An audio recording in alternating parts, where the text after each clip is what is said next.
I survived this long by staying out of trouble. Saving you may have changed all that. The world of Rage is definitely not the place to want to take your parents on vacation.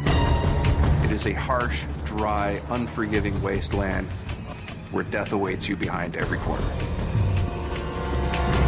You have a world that's post-apocalyptic, where everything has been destroyed and everything is in ruin. You wouldn't want to go without a couple rocket launchers, body armor, a week's worth of food.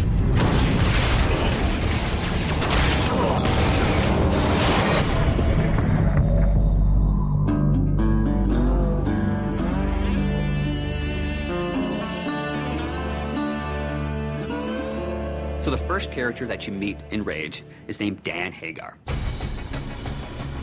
I hear there's something special about you Ark people.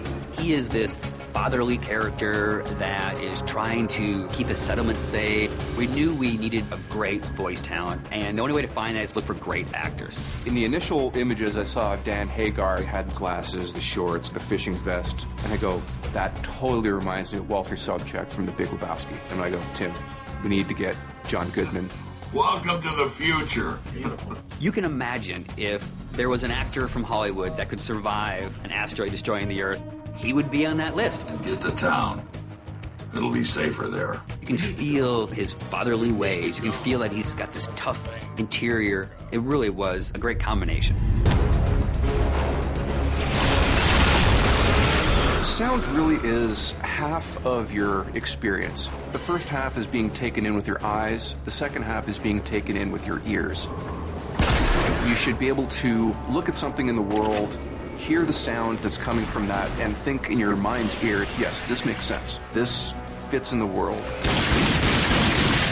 Gun sounds are one of the hardest things in the world to do, only because you're constantly hearing them. The shotgun is a type of weapon that when you hit the fire button and point it at someone, you really want to feel that kaboom.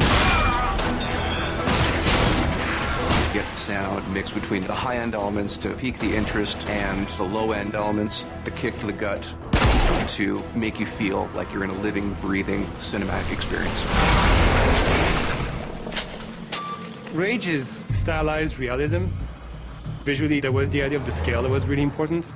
And then it was also like an idea of futurism. So it is still a believable city. You know, there was definitely a lot of visual from brutalism that has that feel that kind of relates very strongly with the authority. So I wanted to go with something that's very solid and very aggressive looking. And also we're trying to basically make the parts of this universe one cohesive environment. There was a world before, and there's a new world after that.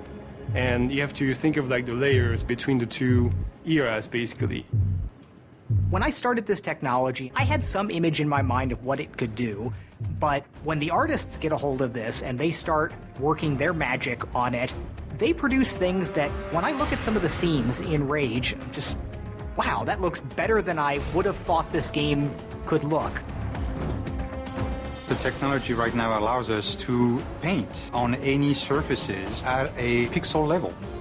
As an artist, I like the possibility of expressing your vision in a much higher fidelity. There's no textual limitation. The big challenge is more about when do I stop? When is it good enough that it achieves the goal? So you have to kind of find that good balance.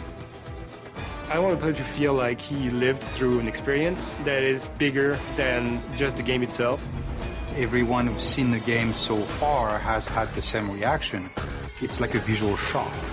There's some really breathtaking imagery there, and it is better than I would have imagined it would be.